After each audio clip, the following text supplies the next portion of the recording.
Let me ask you something.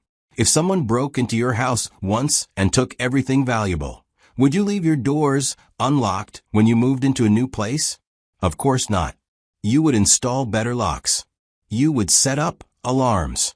You would protect what mattered to you, because you knew what it felt like to lose it. That's precisely what I did when I got remarried, except I wasn't protecting a house. I was protecting my finances, my stability, and my future. My name is Anthony. My first wife fought dirty in our divorce and walked away with almost everything I had built. When I met my second wife, I didn't make the same mistake. I kept certain things to myself. And when she revealed who she really was, that decision was the only thing standing between me and complete financial ruin. I got married for the first time when I was 26 years old. I was young in love and convinced that I had found the person I would spend the rest of my life with. Her name was Monica, and when we met, I thought she was everything I had been looking for. She was beautiful, charming, and she made me feel like I was the center of her world. We dated for 2 years before I proposed, and during that time, I never saw a single red flag. Looking back now, I understand that I wasn't paying attention. I was so focused on the feeling of being in love that I ignored the minor signs that should have made me pause. She had a temper that flared when things didn't go her way. She made comments suggesting she valued herself above any relationship. She talked about the future in terms of what she would have, not what we would build together. But I explained it all away because I wanted the relationship to work. We got married in a small ceremony with family and close friends. The first year felt like everything I had hoped for. We bought a house together, combining our savings to make the down payment. I worked long hours to provide for us, and she worked too, though her income was smaller than mine.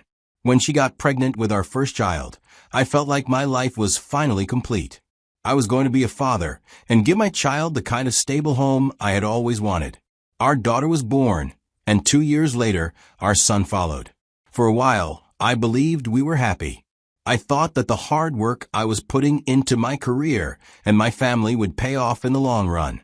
I believed that Monica and I were partners who wanted the same things. The cracks started to show around year 5. Monica became distant in every way. She complained about the house, saying it wasn't big enough for our growing family. She complained about vacations, saying we never went anywhere exciting. She complained about me, saying I worked too much and didn't give her enough attention. I tried to fix things. I took time off work to spend with her. I planned trips that I thought would make her happy. I suggested counseling so we could work through our problems together.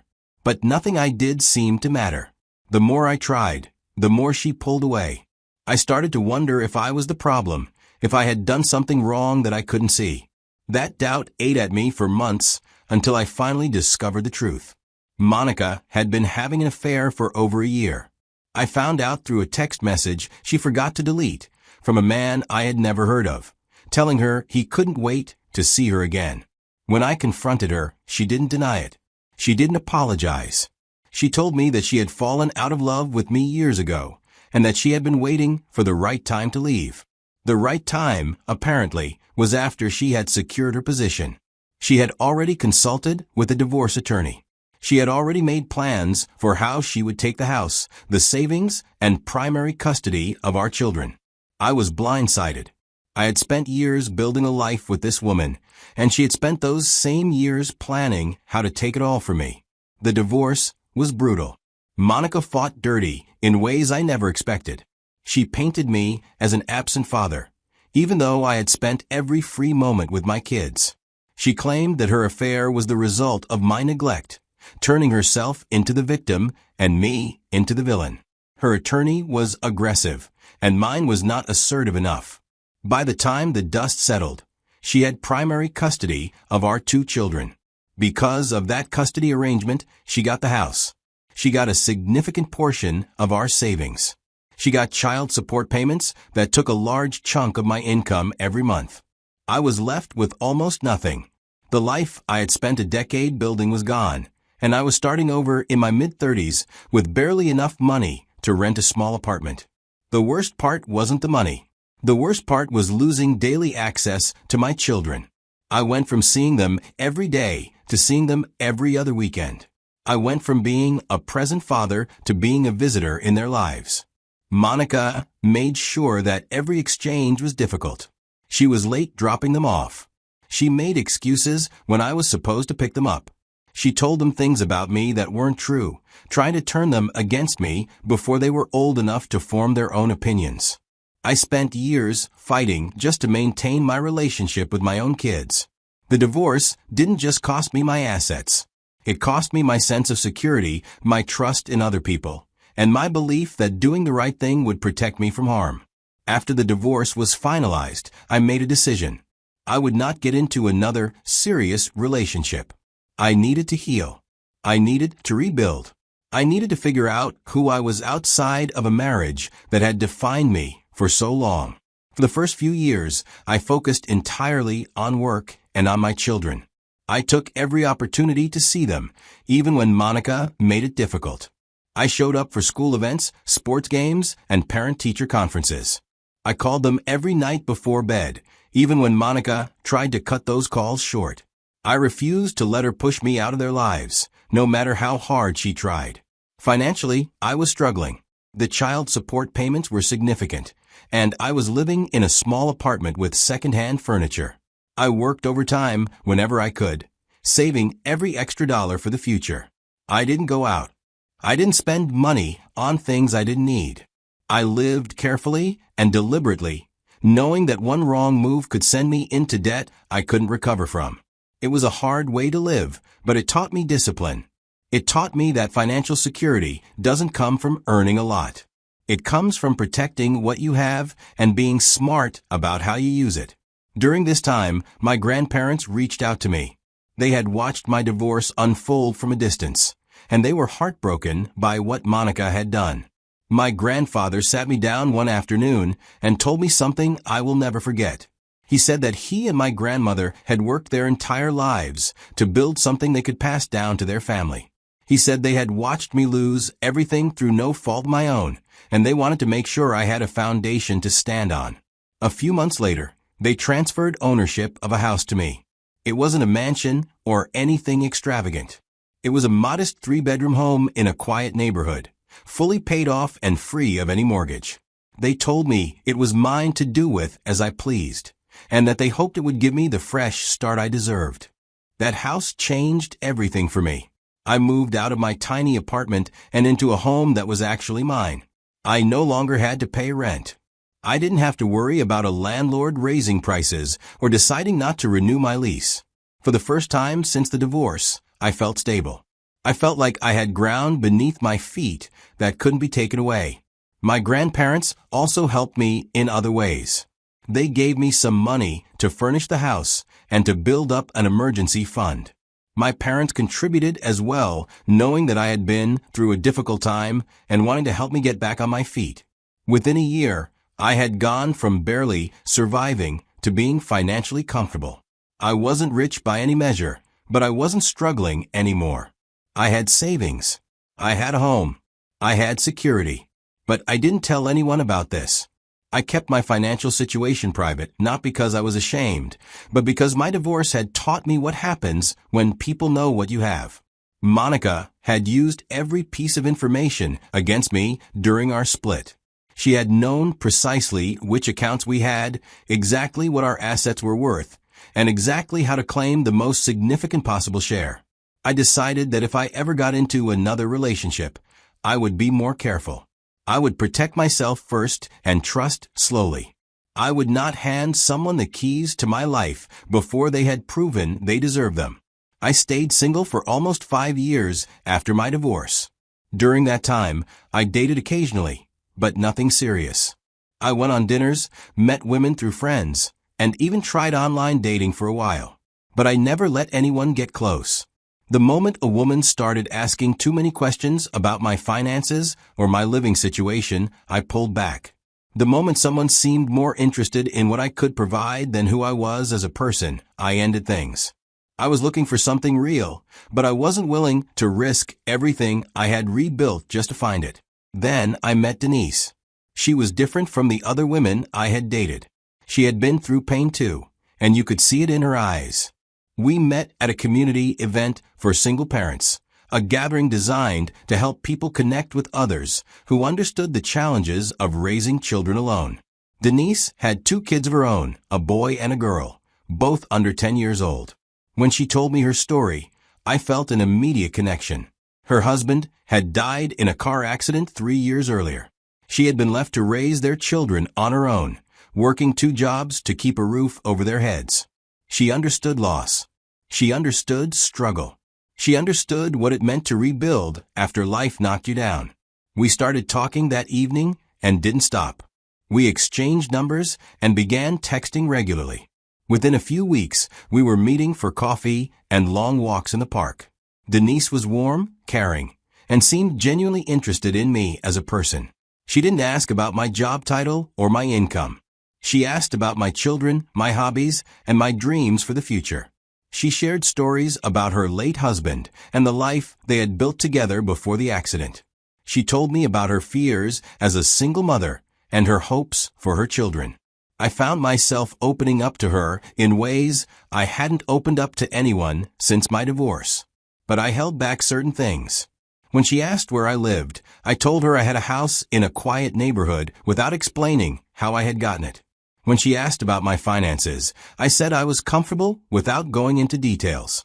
I didn't lie to her. I just didn't give her the whole picture. Part of me felt guilty about this.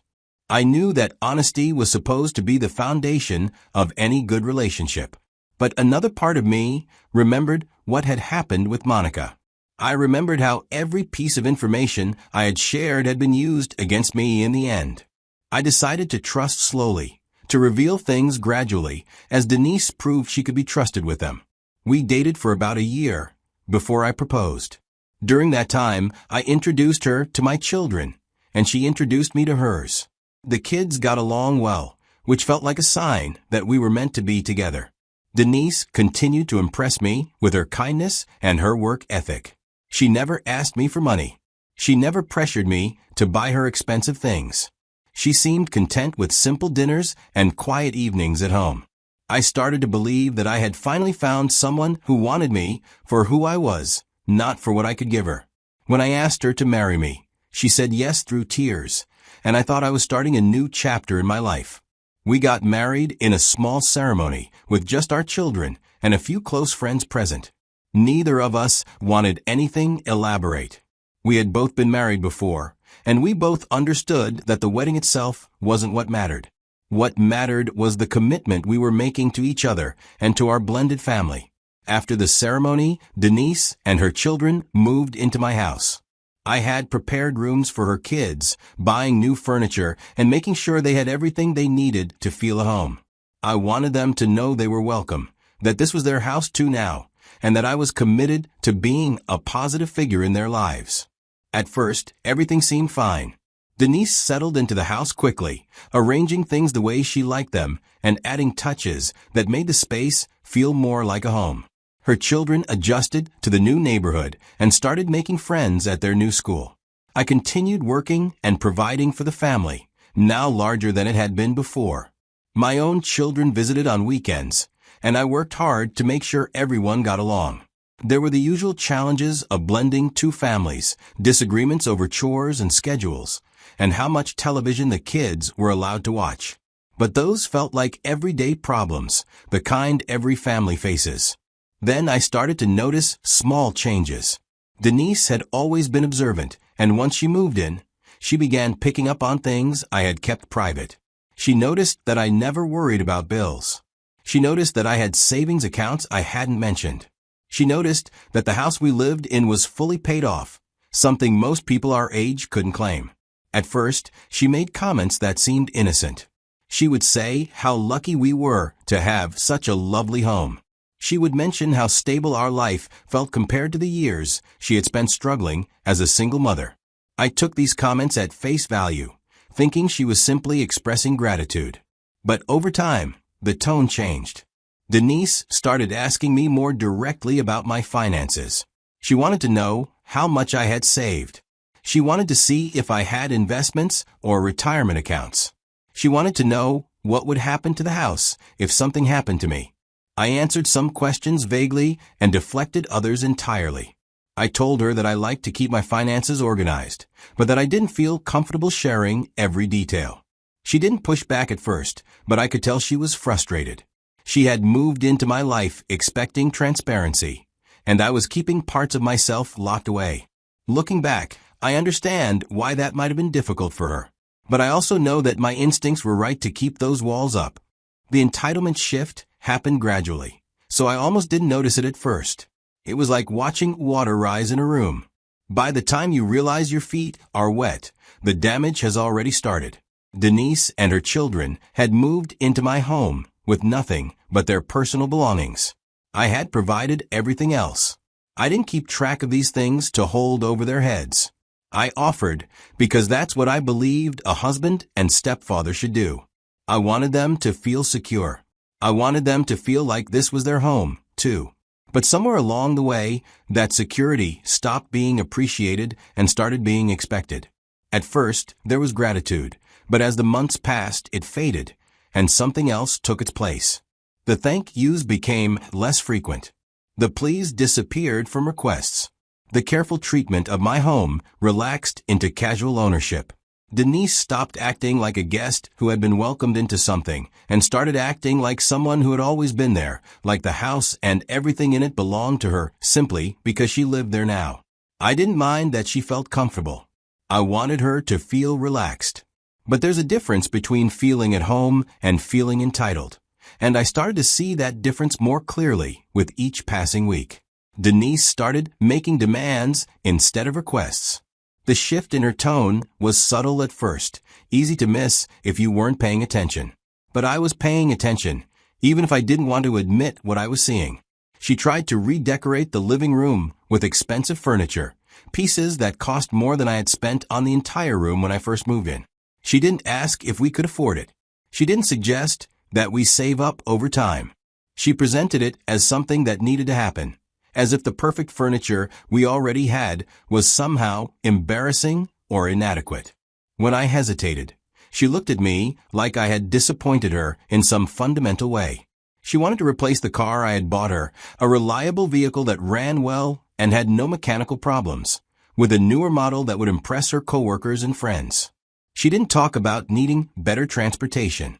She talked about wanting something that matched the life she believed she deserved. She wanted vacations to places I couldn't afford without dipping into my savings. Beach resorts, cruise ships, destinations I had only seen in magazines. When I explained that we needed to live within our means, that I had responsibilities and couldn't spend money we didn't have just to take pictures in beautiful places, she responded with disappointment that felt heavier than it should have.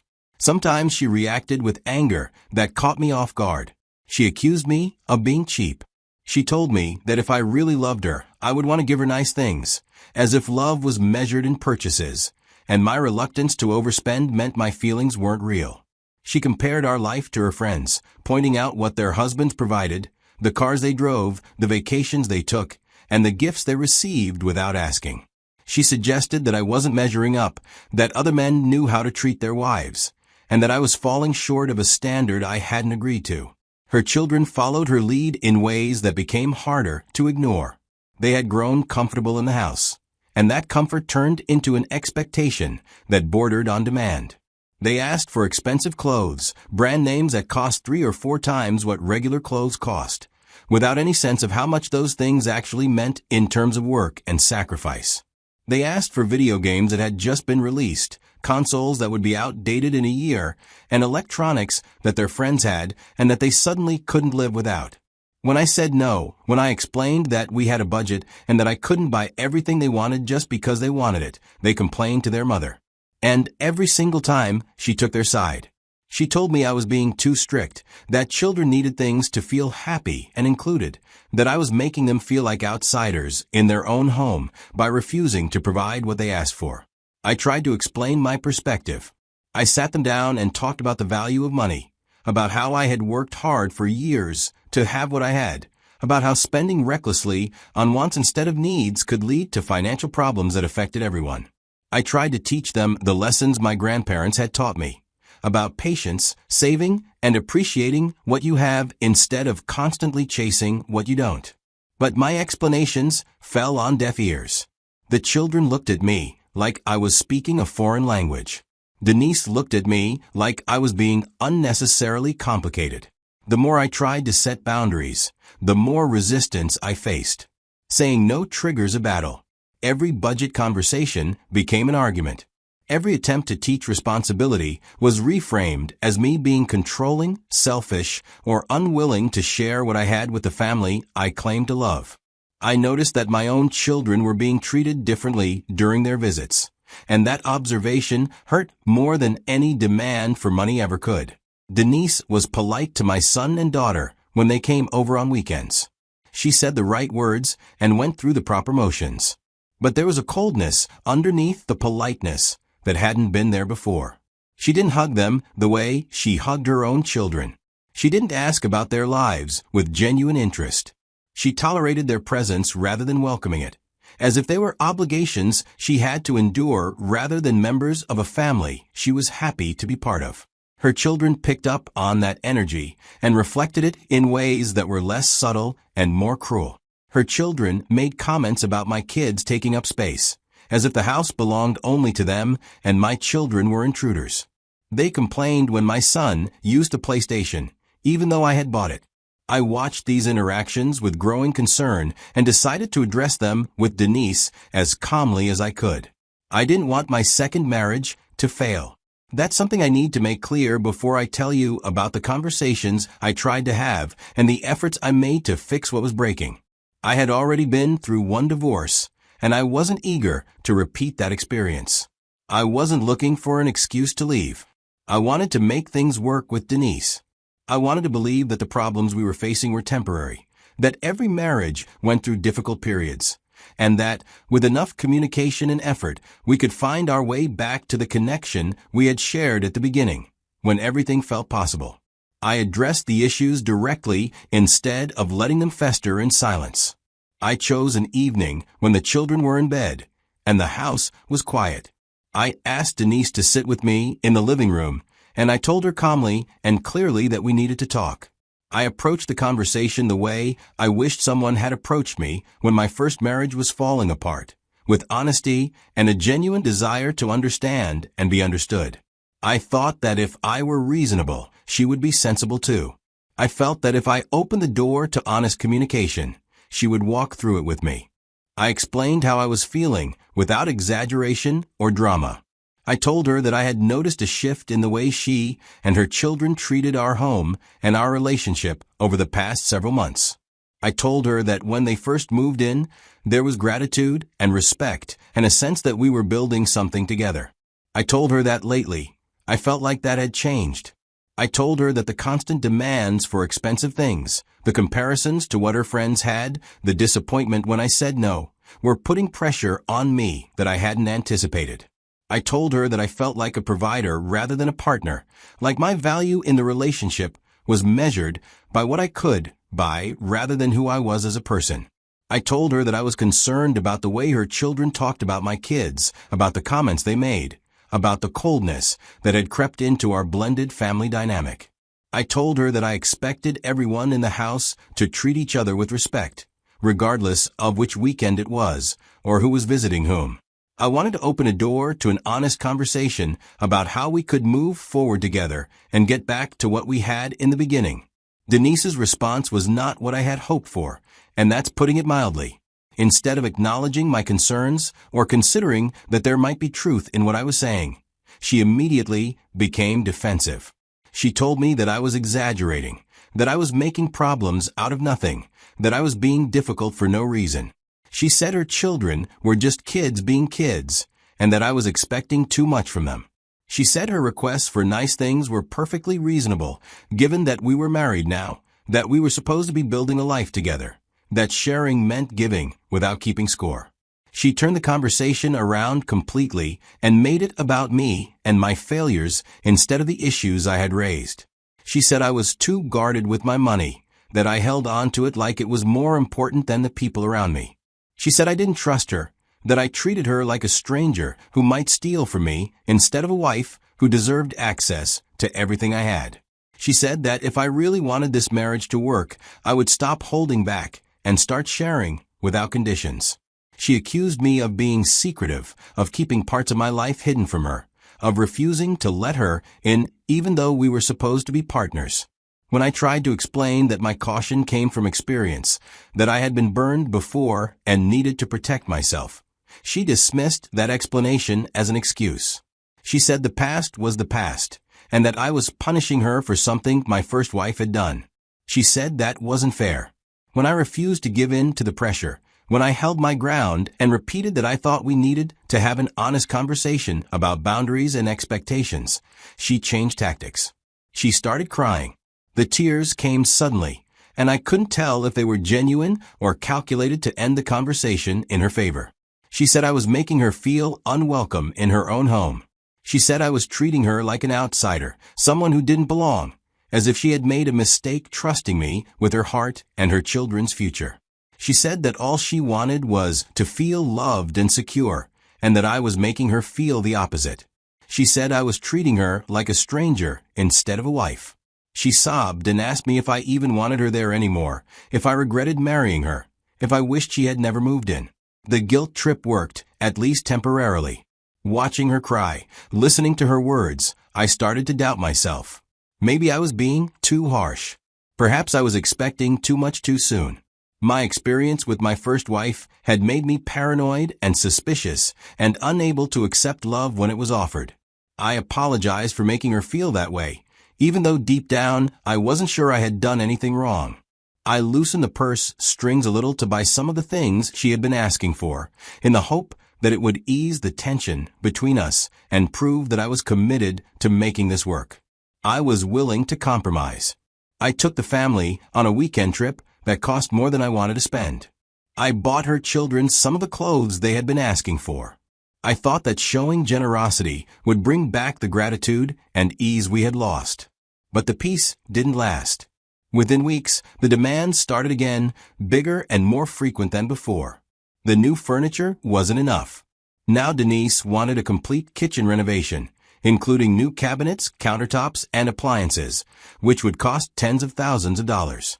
Her children's satisfaction with their new clothes lasted about as long as it took their friends to get something newer and more impressive. They wanted the latest smartphones, the kind that cost almost $1,000 each. Every time I gave an inch, they expected a mile. Every act of generosity was absorbed and forgotten, replaced immediately by the next want, the next demand, the next expectation that I would provide without question or limit. And every time I pushed back, every time I said no, or suggested we wait, or explained that we needed to be careful with money, I was met with the same emotional manipulation I had faced before. I was told I didn't love them enough. I was told I was selfish and controlling and incapable of being a real family man. I was told that a real husband and father would give his family whatever they needed without making them feel bad for asking. There came a moment when I realized that nothing I did would ever be enough. It wasn't a gradual understanding that built over time. It was a single moment of clarity that cut through all the confusion, doubt, and hope I had been holding on to.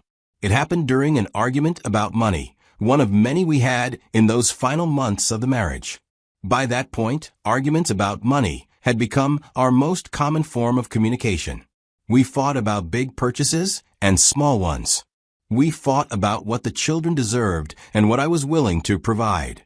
We fought about the gap between the life Denise expected and the life I could actually afford. This particular argument started because I had refused to co-sign a loan for a new car she wanted. Denise had been making payments on the car I had bought her when we first got married, a reliable vehicle that got her where she needed to go without any problems. But she didn't want a reliable car anymore. She wanted something bigger. She wanted something flashier. She wanted something that would impress her friends and coworkers when she pulled into the parking lot.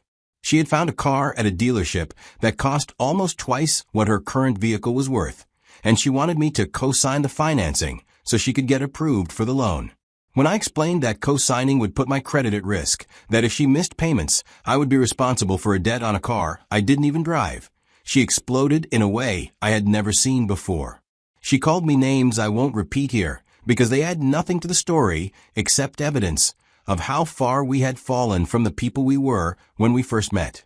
She said that she had given up her independence to be with me, that she had moved into my house and built her life around mine, and that I owed her more than I was giving.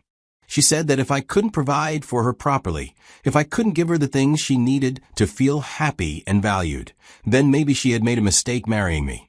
She said those exact words, looking me in the eye, with no hesitation and no shame. As if everything I had already given, the house, the stability, the support for her and her children, meant nothing because I had said no to this one thing.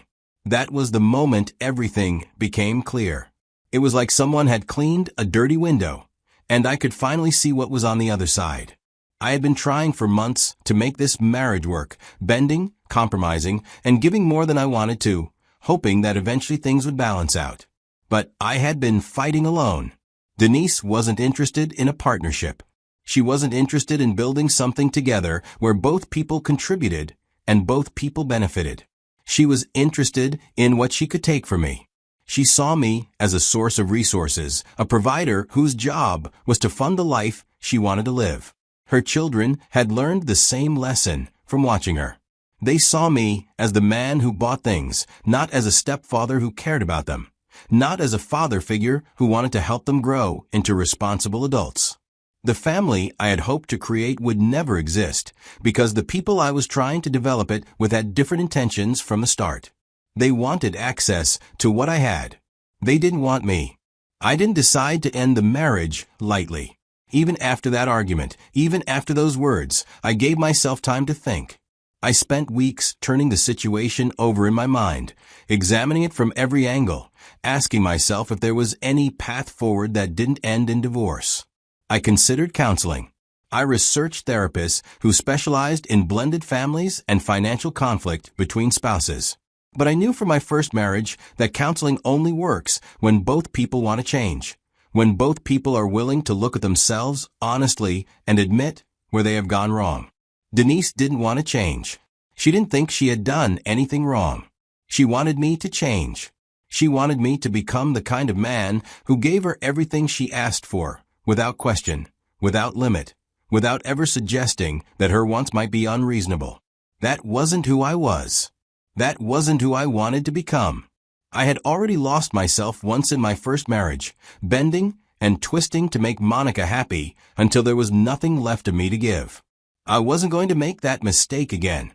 I told Denise that our marriage was over on a Sunday evening. We had been legally married for just under 2 years. I chose a time when her children were at a friend's house because I didn't want them to witness the conversation or be caught in the middle of something that wasn't their fault. I told her calmly that I couldn't continue. I said the marriage wasn't working. I said we wanted different things. I said I had tried to make it work, but I didn't see a path forward that would make either of us happy. I kept my voice steady even though my heart was pounding. I had been dreading this moment for weeks, but I knew it was the right thing to do. She was shocked at first. Her face went blank, as if she couldn't process what I was saying. She had convinced herself that I would never actually leave, that no matter how much she pushed, I would keep giving in the way I had before. Then the shock turned to anger. She accused me of abandoning her and her children. She said I had promised to take care of them, and that I was breaking that promise. She said I was throwing away everything we had built together over something as petty as money. She reminded me of how hard her life had been before she met me, how much she had struggled as a single mother, how much she had sacrificed to be with me. She tried to make me feel guilty for protecting myself, the same tactic that had worked before. But this time, it didn't work. I had made my decision, and I wasn't going to unmake it because of tears or accusations. When guilt didn't work, she cried and begged me to reconsider. She said she would change. She said things would be different. She said she hadn't realized how much pressure she was putting on me, and that she would stop asking for stuff if that's what it took. I listened to her promises without believing them. I had heard similar promises before from her and from my first wife. People don't change because they're afraid of losing access to your resources. They just hide their true intentions better until they feel secure again. I knew that if I stayed, if I gave her another chance, we would be right back where we started within months. The demands would return. The entitlement would return. The only thing that would change is that I would have wasted more time and energy on someone who didn't value me for who I was. When begging didn't work, she threatened me. Her tears dried up and her voice turned cold. She said she would take me to court. She said she would take the house, the savings, and everything else I had. She said her lawyer would make sure I regretted this decision for the rest of my life. She said I had no idea who I was dealing with, that she wasn't going to walk away with nothing after giving me some years of her life. She made it sound like I owed her my entire future because we had been married for 18 months. I listened to all of it without responding. I didn't argue with her threats or try to explain why they wouldn't work. I had heard similar threats before from my first wife, and I knew that this time would be different. This time, I had protected myself. This time, I had been smart. And no amount of threatening was going to change the fact that I had nothing for her to take. Denise hired a lawyer almost immediately after I filed for divorce. She was convinced that she was entitled to half of everything I owned. She believed that the house, the savings, and the comfortable life she had enjoyed for the past year were all marital assets that would be divided in the split. Her lawyers sent aggressive letters demanding disclosure of all my financial accounts. They asked for records going back years, trying to build a case for the largest possible settlement. I could tell that Denise expected this divorce to go the way my first one had, with her walking away rich and me left with nothing. But this time was different because I had been smart. The house I lived in had been given to me by my grandparents before I ever met Denise. It was a gift, documented and legal, that had never been part of our marriage. The savings I had accumulated had come from family support and from years of careful living, all of it established before our wedding. The only things that were technically marital assets were the small purchases we had made during our year of marriage, furniture and household items that weren't worth fighting over. Denise had contributed almost nothing to our finances during the marriage. She had lived in my house, eaten food I paid for, and driven a car I had bought. But none of that gave her a claim to the things I had owned before she walked into my life. When her lawyer reviewed the actual records, the aggressive letters stopped. The demands for half of everything quietly disappeared. There was nothing to fight over because I had protected myself from the beginning. The house stayed with me because it was never ours. The savings stayed with me because they were never shared. Denise walked away with her personal belongings and nothing more. The marriage had been too brief for her to claim spousal support, and since her children were not mine legally or biologically, there was no question of child support either. She had come into my life expecting to find security, and she left exactly the way she had arrived, with nothing but what she brought. I won't pretend that I felt no satisfaction watching her plans fall apart. After months of being guilt-tripped and manipulated, after being treated like an ATM instead of a husband, there was a certain justice in seeing her get nothing. But the satisfaction was mixed with sadness. I had genuinely cared about Denise when we first met. I had believed she was different from Monica, that she understood what it meant to struggle and would never take advantage of someone who had helped her. I was wrong about that, and being wrong hurt. The divorce wasn't a victory. It was a lesson in how careful you have to be when you've already been burned once. The experience with Denise taught me things I will carry for the rest of my life. First, I learned that protecting yourself is not the same as being cold or suspicious. There is nothing wrong with keeping certain information private until you are sure someone can be trusted with it. My first marriage failed in part because I gave everything away without reservation. My second marriage could have destroyed me too if I had made the same mistake. By holding back, by keeping my financial situation private until I understood who Denise really was, I protected my future and my children's future. That wasn't deception. That was wisdom earned through pain. Second, I learned that people will show you who they really are over time. Denise seemed kind and grateful in the beginning. She seemed like someone who valued connection over material things. But once she was comfortable and felt secure in the marriage, her true priorities emerged. She wanted money. She wanted comfort. She wanted someone to take care of her and her children without contributing anything in return. I couldn't have known that on our first date or even on our wedding day. It only became clear after she moved into my home and started treating it as if she were entitled to it. Time reveals character, and you have to be willing to watch and listen before you commit to everything. Third, I learned that setting boundaries is essential, even in a marriage. Love does not mean giving someone unlimited access to your resources and your life.